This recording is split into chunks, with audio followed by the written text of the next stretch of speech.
What's up, people? It's your girl, Adeola. Well, the Prime Minister of Zimbabwe, Herman Cain, has announced his divorce from his wife of 12 days and 1 hour. He really tried, but technically they were not married yet. But, you know, he paid the bride price, the lobola, you know.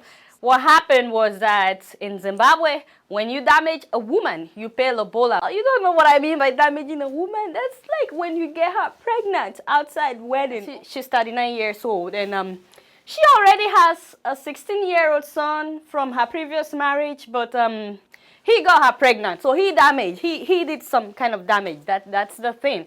And so he had to pay the family $10,000 lobola. So he paid this price, and the general custom is after you pay this price, there has to be a wedding. You know, you still have to marry her. Well, the Prime Minister has made it clear that he will not be going ahead with the marriage. He blames the media in Zimbabwe for following him around and reporting everything about his relationship. He's like, I'm not even from the royal family in London. Why y'all following me? How dare the media follow him around and report everything about his wedding?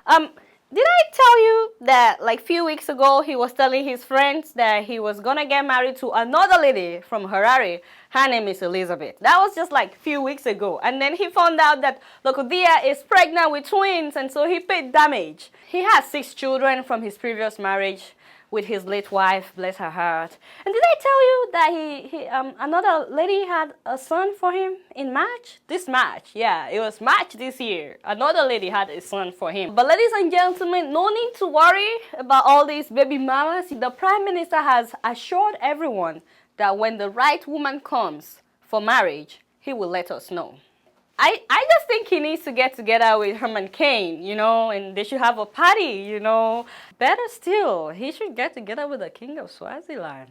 Right, now that's the King of Swaziland. Speaking of the King of Swaziland, you guys remember his wife number 12? Yeah, his wife number 12. Seriously, some of you don't know he has 14 wives? He's got 14 wives. Of course he's the king. He ain't playing. The guy is not playing at all. I wonder how he does, you know, with 14 women. It's like... I'll tell you the truth right now. No woman ever wants to be number 2. How much more number 12? I can't imagine me number 14. You remember last year, wife number 12 was caught having an affair with the Minister for Justice. This woman, 23-year-old, has been under house arrest in the palace for like a whole year. But recently, she had a fight with one of the security guards when she was trying to take one of her children to the hospital. The security guard, of course, doing his job, was like, hey, you ain't allowed to get out of here. And so she defended herself with pepper spray, okay? Anyway, because of this, she's been banned from the palace. And then the King of Swaziland came on and said, well, I didn't ban her. There was nothing like that. And I'm like, who cares? Why do you have so much drama between you and your wives? Well, the sad thing is, the King of Swaziland will never be able to say with full confidence what the President of Kenya said. You know, and I know, and everybody else knows that I'm married and I have only one wife. I do not have any other, and I have only one wife. In case you didn't hear that, do you want me? I could play it again. One wife. Who cares? My Nigerian brother has been released after serving 5 months in prison. You guys remember him? Adeola. What do you mean you don't remember him? You don't? Seriously, where have you been? Anyway, I'll remind you. So a few months ago, he was arrested for flying to LA from New York. He flew to LA with an expired plane ticket that belonged to somebody else, okay? You know, the guy was just looking for a free ride. You know, the economy is really bad right now, and things are hard, so I could understand that. You know, you pick up a plane ticket that belonged to somebody else in the airport.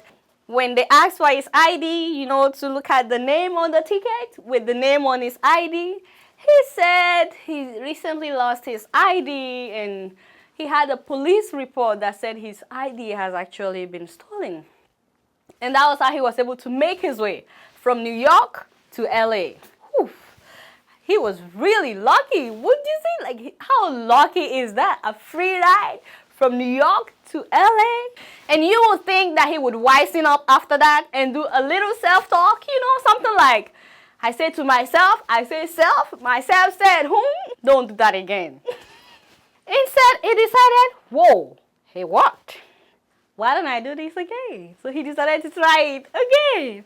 He couldn't make it through the second time and he was arrested. They found more than 10 plane tickets in his bag, expired ones, that belonged to other people. And guess what? He's been serving behind the bars for the past 5 months. So recently he was released and he's been monitored closely. Thumbs down this week goes to Mugabe. Okay, so you guys know about Nando's chicken restaurant in South Africa? You see them in Zimbabwe too. Those southern African countries. Oh, they're everywhere. Nando's chicken, they're really good. Well, they recently released a new commercial which Mugabe does not like. Take a look.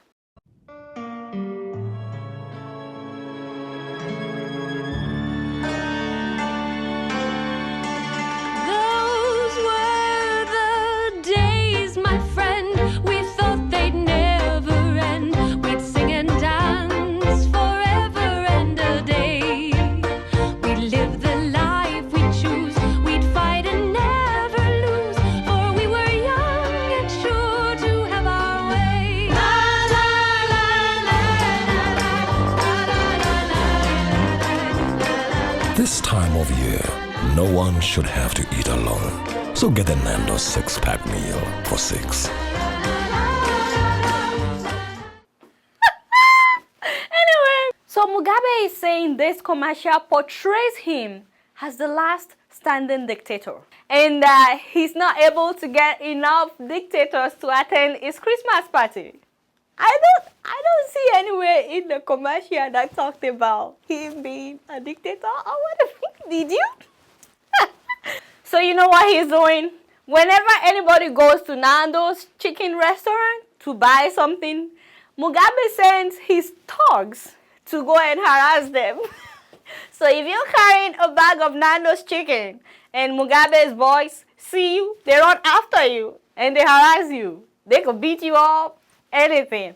A thumbs up this week goes to Mozambique for bringing down the rate of HIV/AIDS infection. In 2005, up to 500 cases were reported, but this year, only 350 cases have been reported so far. In addition, 70,000 pregnant women are receiving the treatment that will prevent the transmission of the disease to their unborn children. How cool is that? Now that's what I call being responsible and keeping it real. Before I leave, I want you guys to see a little bit of Morocco. That's in northern part of Africa.